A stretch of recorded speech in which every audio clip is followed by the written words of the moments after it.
इसकी तस्वीर आप देखें, ये सुहेल आफरीदी साहब जरगा कर रहे हैं।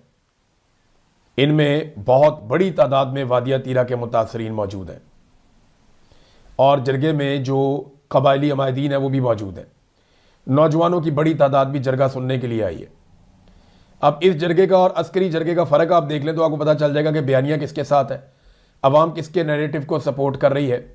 देखें ना, एक तरफ पूरा का पूरा रियासती ताकत इस्तेमाल हुई, वहाँ पे आपका इस्तेमाल क्या क्या हो रहा है पहले आप ये देख लीजिए।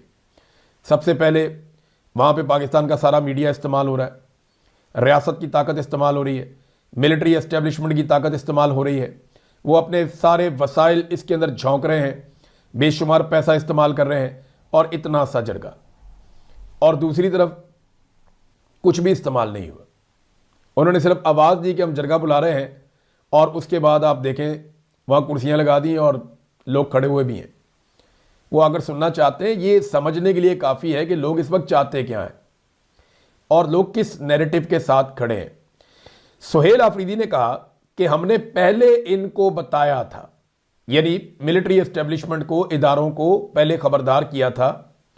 हमने पहले इन्हें बताया था कि दहशतगर्द पहाड़ों तक आ गए हैं, उन्हें रोको, लेकिन इन्होंने उन्हें नहीं रोका।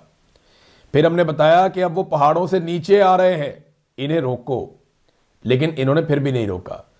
फिर जब वो हमारे घरों तक पहुंचे और रात के अंधेरों में बंदूकें लेकर हमारे घरों तक आ गए और हमसे खाना मांगा, रात को वो बंदूक के जोर पर खाना खाते थे और सुबह सिक्योरिटी फोर्सेज आती हैं और वो ये कहती थी कि तुमने उन्हें खाना क्यों खिलाया, अगर खाना नहीं खिलाते तो वो मारते हैं और अगर खाना खिलाते हैं तो ये मारते हैं, हम जाएं कहां।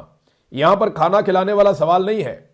पहला सवाल उन्होंने कहा कि ये है वो मेरे घर तक पहुंचे कैसे, वो कैसे पहुंचे मेरे घर तक। सिक्योरिटी फोर्सेज की जिम्मेदारी है कि बॉर्डर की हिफाजत करे, फिर वो मेरे घर तक कैसे पहुंचे। मेरे घर तक पहुंचने से पहले 50 से ज्यादा चेक पोस्ट हैं, मगर वो मेरे घर तक कैसे पहुंचे, ये वो सवाल है जिसका जवाब सिक्योरिटी फोर्सेज नहीं देती। कभी बॉर्डर पे आप लोग बैठे हुए हैं, ये तो टिले मुंह से कहते थे ना इमरान खान का फैसला था। इमरान खान के दौर में तो दहशतगर्द नहीं आए। अगर इमरान खान का फैसला था तो मुराद सईद जब जुलाई और अगस्त 2022 में इसकी मुखालफत कर रहा था, जब इमरान खान की हुकूमत भी नहीं थी, तो तब आपने कहना था ना कि ये इमरान खान का फैसला था। उस वक्त तो कह रहे थे नहीं जी नहीं, ऐसा कुछ नहीं हो रहा।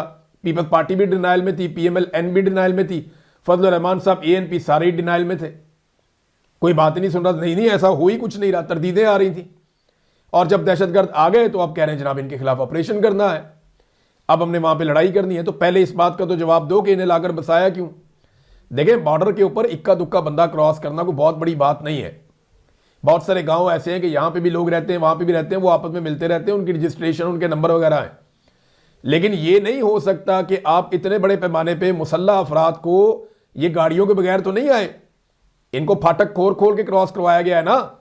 इतनी बड़ी तादाद में लोगों को जब आप बॉर्डर क्रॉस करवाते हैं तो ये नहीं हो सकता कि आपकी नजरों से ओझल हो जाएं। तो इन्हें आने किसने दिया, ये हमारे घर तक कैसे पहुंचे, ये बुनियादी सवाल है और बहुत ठीक सवाल है।